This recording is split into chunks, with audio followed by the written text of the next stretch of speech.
Assalamualaikum warahmatullahi wabarakatuh. Selamat pagi anak-anak sekalian.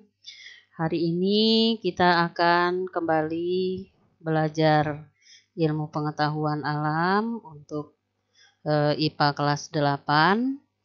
Nah, untuk pembelajaran hari ini, Ibu akan melanjutkan pembelajaran kita pada minggu kemarin, yaitu mengenai sistem peredaran darah pada manusia. Nah, pada minggu kemarin, pada sistem peredaran darah atau pada sistem transportasi pada manusia, Ibu sudah menjelaskan mengenai jantung, ya, jantung, kemudian dan pembuluh darah, ya. Untuk hari ini, Ibu akan membahas lebih lanjut ke sistem transportasi pada manusia untuk materi darah, ya. Nah, kalian tahu ya, kalau darah itu merupakan sistem transportasi ya yang sangat penting di dalam tubuh kita. Kalian tahu anak-anak apa fungsi darah? Ya. Yang pertama, fungsi darah itu adalah untuk mengatur suhu tubuh ya. Jadi pada saat kita kepanasan atau kedinginan ya, itu yang mengatur suhu tubuh kita itu adalah darah ya. Kemudian fungsi yang berikutnya itu untuk mengangkut bahan-bahan metabolisme ya seperti oksigen, kemudian zat-zat makanan ya, sisa metabolisme itu diedarkan oleh darah ya. Kemudian fungsi yang berikutnya, fungsi darah adalah untuk membunuh kuman ya. Jadi fungsi darah ini bisa untuk membunuh kuman atau untuk kekebalan di dalam tubuh ya. Kemudian fungsi darah yang berikutnya itu untuk mengedarkan hormon dan enzim. Kalian tahu hormon dan enzim ini adalah zat yang dikeluarkan oleh tubuh tetapi ini masih diperlukan oleh tubuh ya. Jadi di dalam tubuh kita ini ada sistem ekskresi, kemudian ada sistem sekresi ya. Kalau ekskresi itu di dalam tubuh kita ini mengeluarkan zat-zat tetapi tidak diperlukan lagi oleh tubuh. Sedangkan kalau sistem sekresi itu ada beberapa zat yang dikeluarkan oleh tubuh ya, tetapi masih digunakan oleh tubuh ya atau masih bisa dimanfaatkan oleh tubuh. Bahkan ini merupakan zat-zatnya ini sangat penting keberadaannya di dalam tubuh kita. Ya, salah satu contohnya yaitu untuk mengeluarkan hormon dan enzim. Ya. Kemudian fungsi darah berikutnya itu untuk mempertahankan pH tubuh. pH itu berarti keasaman di dalam tubuh. Ya. Kemudian yang terakhir, struktur dan fungsi darah itu adalah untuk menutup luka. Ya. Dengan adanya sel-sel darah di dalam tubuh kita ya untuk menutup luka ini dilakukan oleh trombosit. Nanti Ibu akan jelaskan lebih lanjut ya. Nah, kemudian kita lanjutkan ke bagian-bagian darah ya. Kalian lihat di sini di gambar ini. Bagian-bagian darah itu terdiri dari yang pertama ada bagian yang cair. Bagian cair itu disebut sebagai plasma darah. Kemudian di bagian darah itu juga ada bagian yang padat, itu disebut dengan sel darah ya. Jadi di sini. Jadi ini bagian-bagian dari sel darah, kemudian ada plasma darah ya. Nah, kita bahas satu persatu bagian-bagian darah. Yang pertama, bagian darah yang berupa komponen cair yang ada di dalam darah ya. Yang pertama itu adalah plasma darah. Kalian lihat di sini. Ini merupakan bagian-bagian dari darah. Jadi misalnya di dalam tubuh kita, misalnya darah kita ini dimasukkan ke dalam tabung reaksi, kemudian kita diamkan beberapa jam, ya, maka akan terjadi seperti ini pada gambar ini, ya. Pada gambar ini, jadi Di gambar ini terlihat, ini bagian kuning yang berwarna kekuningan, ini merupakan plasma darah. Di dalam tubuh kita, plasma darah itu terkandung sekitar 55% plasma darah. Kemudian di sini 1%-nya ini di sini sel darah putih dan keping darah, ini hanya 1% di bagian sini. Kemudian 44%-nya itu adalah sel darah merah. Ya. Nah, kita lanjutkan. Kita bahas mengenai plasma darahnya terlebih dahulu ya. Jadi plasma darah ini nih bagian yang berwarna kuning ya. Jadi plasma darah itu merupakan cairan darah yang berwarna kekuningan ya. Jadi yang berwarna kekuningan itu adalah plasma darah ya. Kemudian plasma darah ini mengandung 90% air ya. Kemudian ada zat terlarut ya. Selain jadi 90%-nya air ya. 90%-nya air, kemudian ada zat-zat terlarut ya, ada protein dan senyawa organik lainnya. Kemudian di dalam plasma darah ini juga ini masih ada garam anorganik ya, terutama NaCl ya, natrium klorida. Itu masih terdapat di dalam darah ya.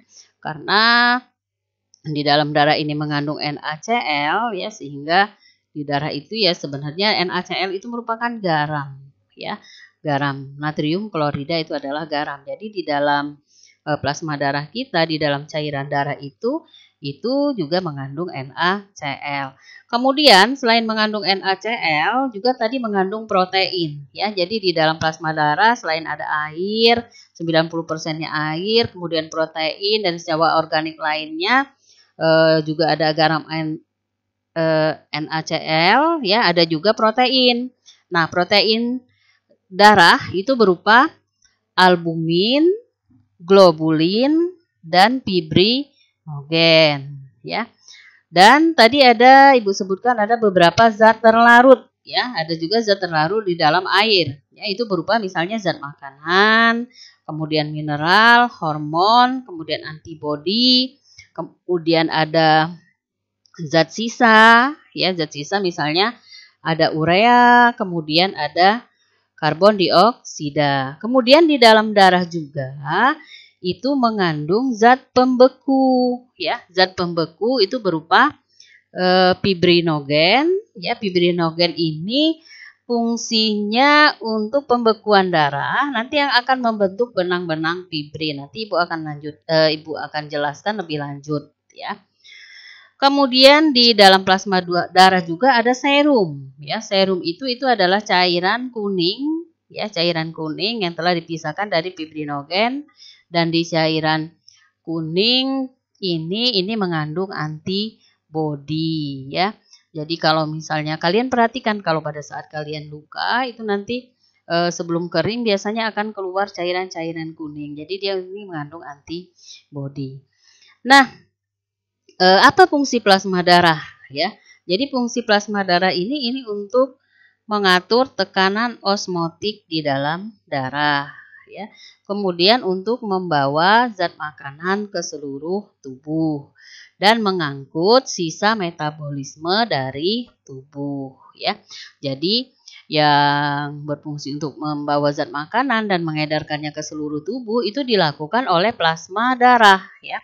Jadi plasma darah atau cairan darah ya. Itu mengenai plasma darah atau cairan darah.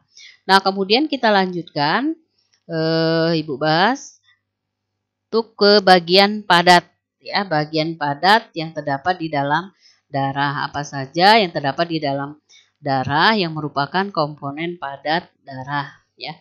Nah, untuk komponen padat darah itu terdiri dari sel-sel darah dan keping darah ya.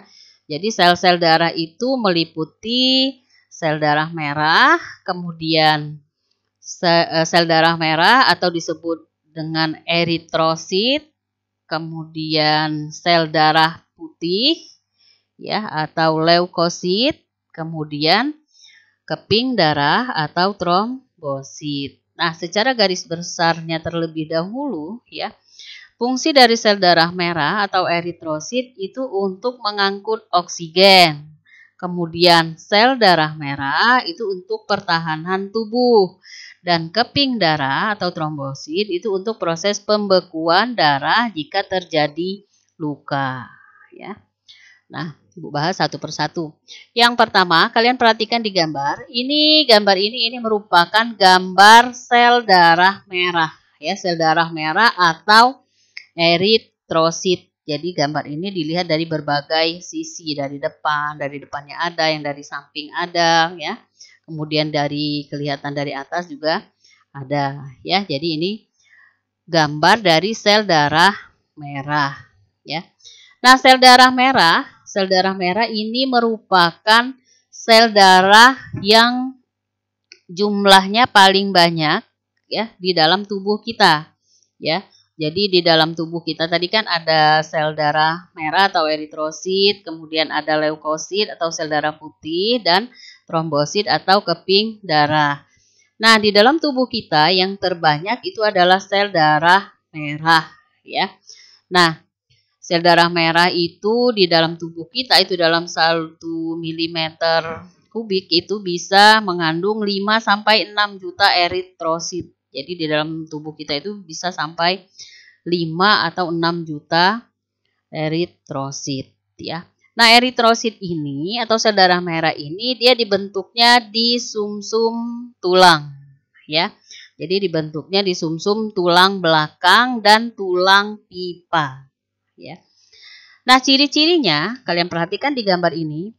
Ciri-ciri dari sel darah merah, ya, bentuk bulat pipih. Jadi dia bentuknya bulat dan pipih. Kemudian bikonkaf. Kalian lihat ini. Yang dimaksud dengan bikonkaf.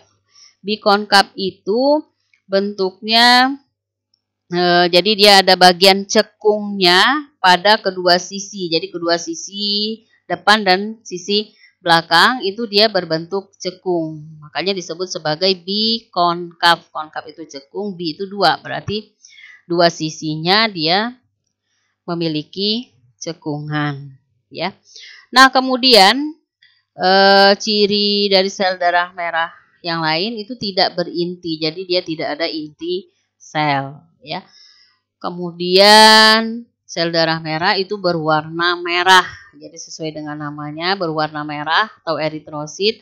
Yang membuat darah ini berwarna merah itu karena adanya hemoglobin. Hemoglobin itu zat warna darah, ya.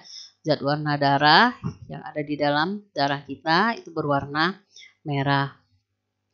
Nah, apa itu hemoglobin? Hemoglobin atau disingkat dengan Hb itu adalah protein yang mengandung unsur besi. Jadi unsur besi ini sangat penting ada di dalam darah, ya.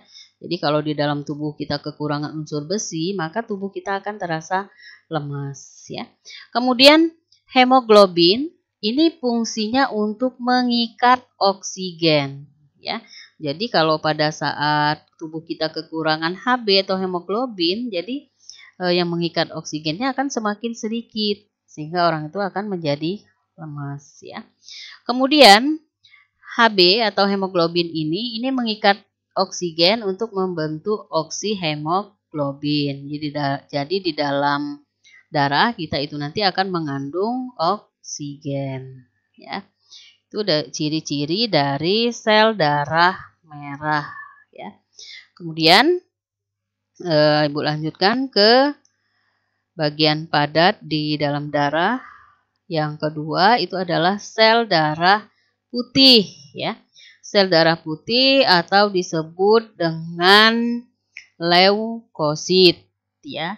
Leukosit itu ada di dalam darah, dan leukosit ini jumlahnya bisa sampai 5.000 sampai 10.000 leukosit per milimeter kubik di dalam darah. Dan jumlah leukosit ini atau sel darah putih ini akan meningkat jika di dalam tubuh kita terjadi infeksi. ya. Jadi pada saat di dalam tubuh kita itu terjadi infeksi, jadi untuk penyembuhan dan melawan kuman penyakit itu dilakukan oleh sel darah putih, ya. Jadi pada saat misalnya kita sedang cek darah, ya, kalau misalnya di dalam tubuh kita itu sel darah putihnya banyak, ya, misalnya sampai di atas 10.000 jumlah leukosit yang ada di dalam darah kita. Nah, kalau misalnya dia sudah melebihi dari maksimal leukosit, berarti di dalam tubuh kita itu sedang terjadi infeksi, ya, atau ada beberapa penyakit yang ada di dalam tubuh, sehingga sel darah putih ini kan dia fungsinya untuk melindungi dari kuman penyakit, ya. Jadi dia nanti akan menghasilkan antibodi di dalam tubuh. Jadi dengan terlihat misalnya dari jumlah leukosit kita di dalam tubuh itu lebih dari normal, berarti kita harus periksa lebih lanjut, ya, lebih lanjut ada gangguan apa yang ada di dalam tubuh kita. Karena jika leukositnya meningkat, berarti di dalam tubuh kita itu sedang melawan penyakit, ya. Nah, kemudian usia dari leukosit itu di dalam tubuh bisa sampai 12 sampai 13 hari. Kemudian setelah 13 hari dia akan berganti, sel-sel darah putihnya ini akan berganti dengan sel darah putih yang baru. Nah, kemudian leukosit atau sel darah putih ini dibentuk di sumsum tulang, kemudian di limpa dan kelenjar getah bening, ya. Bentuknya tidak tetap, memiliki inti, ya. Jadi dia memiliki inti sel, kemudian dapat bergerak secara amoeboid dan dapat menembus dinding kapiler, ya. Kemudian keluarnya leukosit dari dinding kapiler itu disebut sebagai diapedesis, ya. Fungsi dari sel darah putih itu untuk melindungi tubuh dari kuman-kuman penyakit, ya. Misalnya dengan memakan bakteri atau menghasilkan antibodi. Nah, di dalam tubuh kita terdapat 5 jenis leukosit, ya, yaitu monosit, kemudian limfosit, neutrofil, eosinofil, dan basofil. Ya, itu 5 macam leukosit yang ada di dalam tubuh, ya. Kalian lihat ini, kalian perhatikan di gambar. Ya, ini gambar dari 5 jenis sel darah putih, yaitu monosit, ini monosit, kemudian ini neutrofil, kemudian yang ini basofil, kemudian yang ini eosinofil, dan ini limfosit. Ini bentuk dari sel darah putih yang ada di dalam tubuh, ya. Nah, apabila leukosit atau sel darah putih itu melebihi jumlah normal di dalam tubuh, ya, itu disebut sebagai leukositosis. Atau apabila di dalam tubuh kita kekurangan leukosit, kurang dari jumlah normal, itu disebut sebagai leukopenia, ya.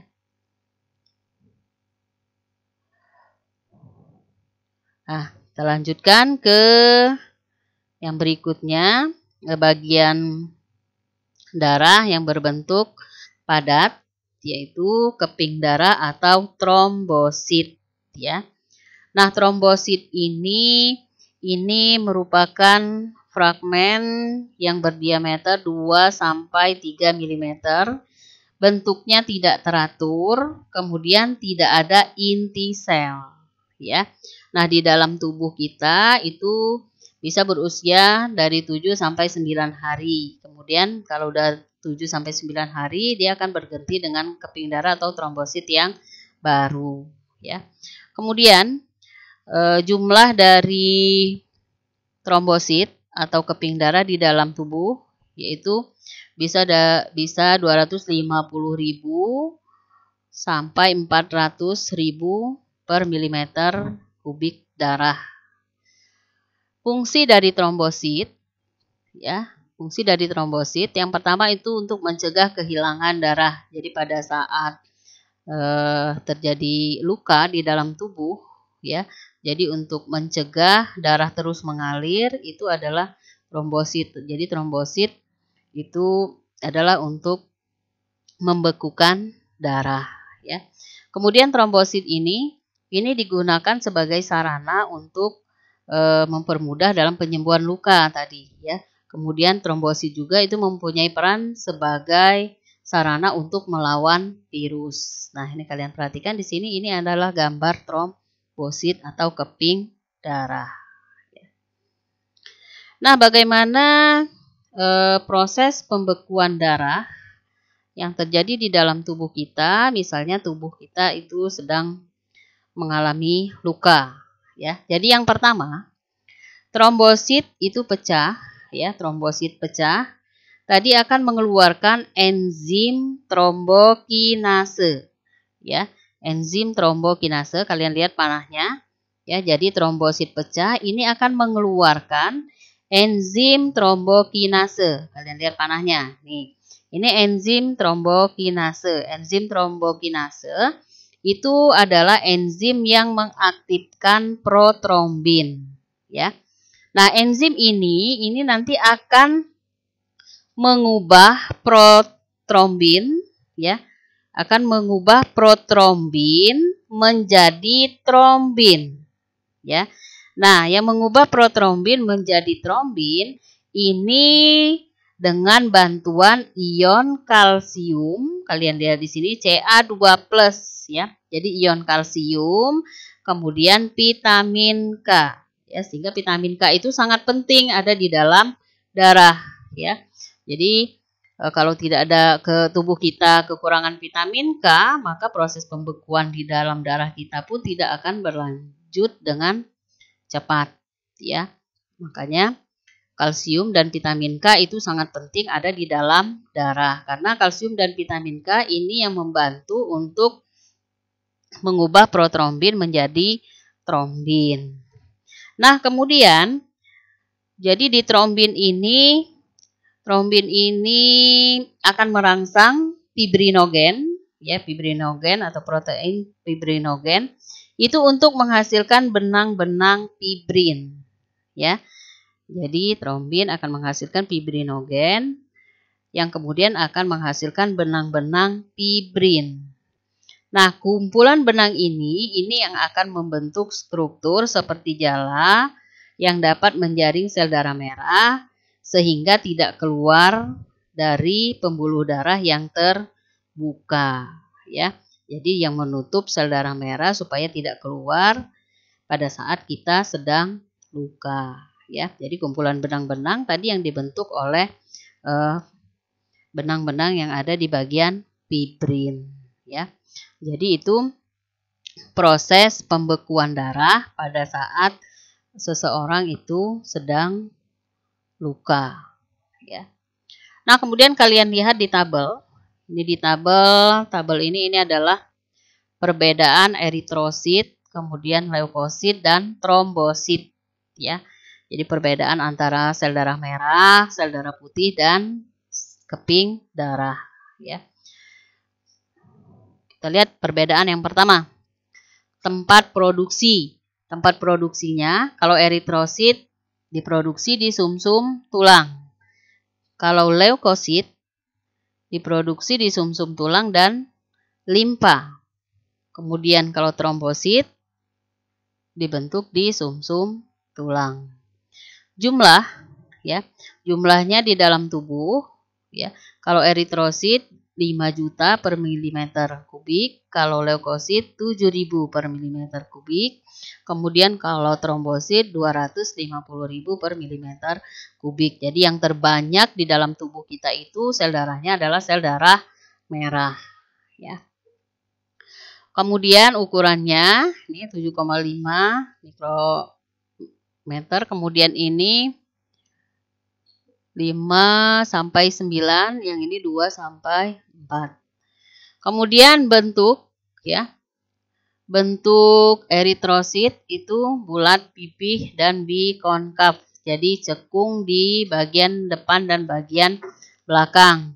Kemudian eritrosit ini tidak memiliki inti sel, ya. Leukosit itu bentuknya tidak beraturan. Trombosit juga bentuknya tidak beraturan, ya. Kemudian strukturnya, Struktur dari eritrosit. Eritrosit itu tanpa nukleus, kemudian ada hemoglobin atau Hb. Sedangkan leukosit atau sel darah putih itu ada nukleusnya, jadi ada inti selnya, kemudian tidak memiliki hemoglobin. Kemudian trombosit itu tidak memiliki nukleus dan juga tidak memiliki hemoglobin. Ya. Dan yang keenam, perbedaan yang keenam, fungsi. Ya, fungsi dari eritrosit itu untuk membawa oksigen dari paru-paru ke seluruh bagian tubuh. Ya, kemudian leukosit itu untuk memakan kuman dan menghasilkan antibodi untuk membunuh kuman. Dan trombosit itu fungsinya untuk pembekuan darah. Ya, jadi itu penjelasan mengenai bagian darah yang berupa bagian padat, ya, yaitu berupa sel-sel darah. Jadi ada sel darah merah, sel darah putih, kemudian ada trombosit. Ya. Kemudian kita lanjutkan ke golongan darah. Ya. Penggolongan darah ini yang pertama kali dilakukan oleh seorang dokter kelahiran Wina, Austria, ya, yaitu Karl Landsteiner pada tahun 1868 sampai 1943. Ya. Jadi golongan darah itu dapat dikelompokkan menjadi 4 berdasarkan ada tidaknya aglutinogen. Aglutinogen itu sejenis protein dalam eritrosit atau sel darah merah yang digumpalkan dan memiliki aglutinin, anti-aglutinogen, yaitu sejenis protein dalam darah. Nah, penggolongan darah menurut Karl Landsteiner itu sebagai berikut. Yang pertama, jika seseorang memiliki golongan darah A, ya, golongan darah A, dikatakan memiliki golongan darah A jika sel darah merah seseorang mengandung aglutinogen A, ya. Jadi aglutinogen A berarti ada protein yang bisa digumpalkan. Jadi menggumpalkan, ya, kalau dia menggumpal berarti dia memiliki aglutinogen A. Jadi kalau dia memiliki aglutinogen A berarti orang tersebut memiliki golongan darah A, ya.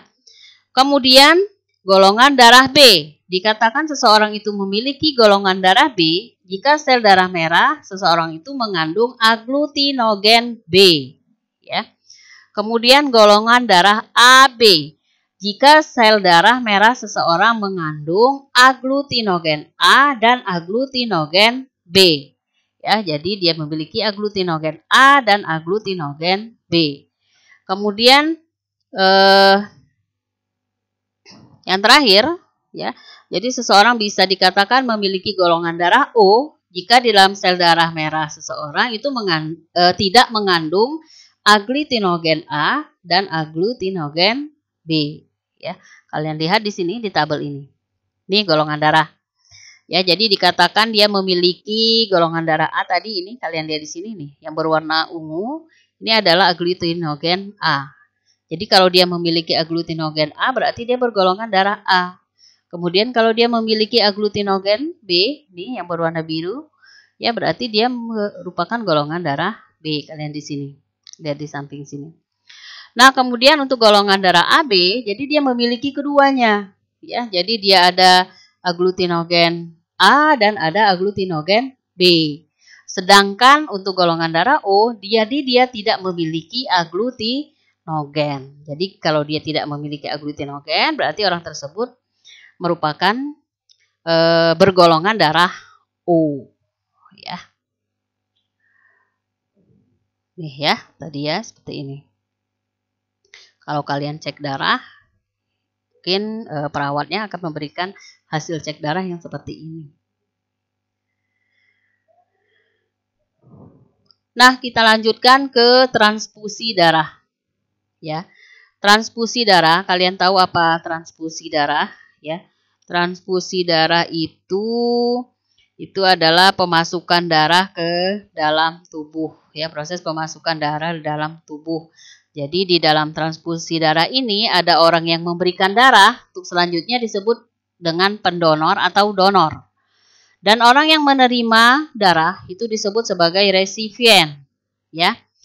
Nah, di dalam transfusi darah, ini prinsipnya jika golongan donor darah tidak sesuai dengan golongan darah resipien, maka darah resipien akan menolak. Menolak dengan cara menggumpalkan darah. Ya, jadi apabila misalnya seseorang mendonorkan darah, kemudian nanti di penerimanya, resipiennya itu terjadi penggumpalan, maka darah itu tidak cocok. Ya, kalian lihat di sini skemanya. Nah, lihat di sini, ini yang tandanya hitam, itu apabila tidak terjadi penggumpalan. Kalau tidak terjadi penggumpalan, berarti dia bisa menerima transfusi darah dari golongan tersebut. Nah, sedangkan yang ini, lingkaran biru ini terjadi penggumpalan. Kalau terjadi penggumpalan, berarti golongan darah pendonor sama resipiennya tidak cocok. Ya, kalian lihat di sini. Golongan darah pendonor, misalnya seseorang yang mendonor itu golongan darahnya A, ya. Nah, kalau golongan darah A dia memberikan ke orang, ya, atau penerima darah ini atau resipien itu ke yang golongan darah A-nya juga. Ini kalian lihat di sini dia warnanya hitam. Berarti kalau warnanya hitam itu tidak terjadi penggumpalan. Berarti A bisa memberikan ke A, ya. Kemudian golongan orang yang bergolongan darah B, orang bergolongan darah B memberikan kepada orang yang bergolongan darah A, maka di sini akan terjadi penggumpalan. Kalau terjadi penggumpalan berarti tidak cocok, ya. Kemudian golongan pendonornya bergolongan darah AB, misalnya akan memberikan ke golongan darah A. Maka di sini akan terjadi penggumpalan. Kalau terjadi penggumpalan berarti tidak cocok.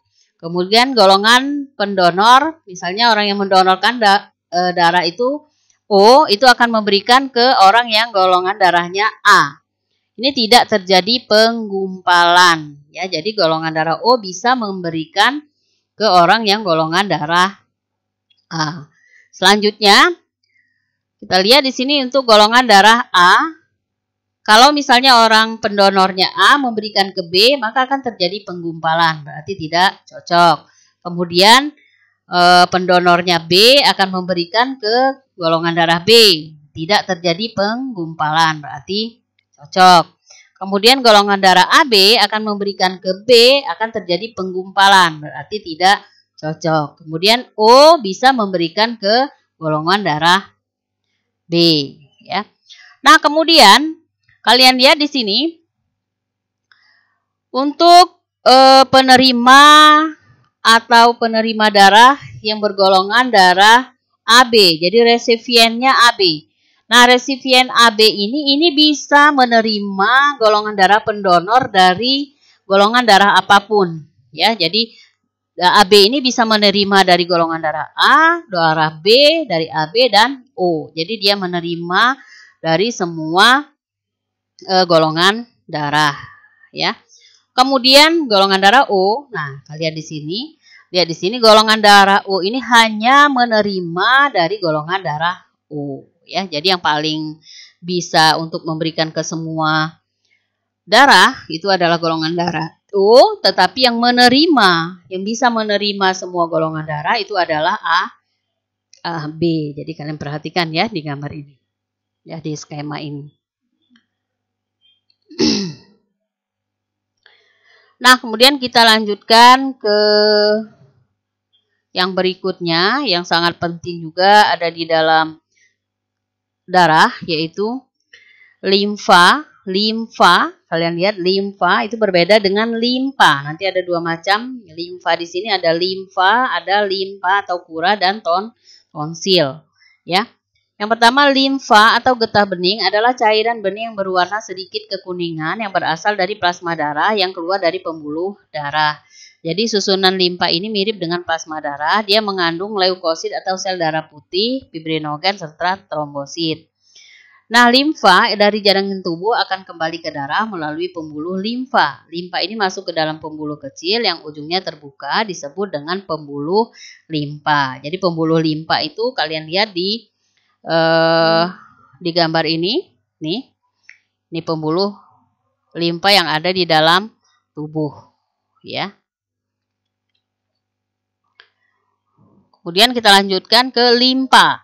Limpa ini merupakan atau disebut juga dengan kura. Itu limpa ini merupakan sistem pertahanan yang dilakukan oleh kura atau limpa yang terletak di sebelah belakang lambung. Jadi dia ada di bagian lambung, ya, sebelah belakang lambung, dekat dengan lambung. Nah, fungsi dari limpa ini sebagai sistem pertahanan yaitu untuk membunuh kuman, juga berfungsi sebagai tempat pembuatan leukosit atau sel darah putih. Kemudian menimbun darah dan pembongkaran sel darah merah yang rusak, ya. Dan yang berikutnya itu tonsil. Tonsil ini merupakan yang fungsinya untuk mengumpulkan dan mengeluarkan patogen yang masuk ke faring melalui makanan dan udara pernapasan. Tonsil ini dalam kehidupan sehari-hari sering disebut juga dengan amandel. Ya, mungkin kalau amandel kalian udah sering mendengar, ya. Kalau di dalam bahasa IPA-nya atau bahasa biologinya itu disebut sebagai tonsil, ya. Nah, amandel ini yang paling besar dan paling sering terinfeksi, ya. Jadi letaknya ada di bagian langit-langit yang ada di belakang rongga mulut, ya.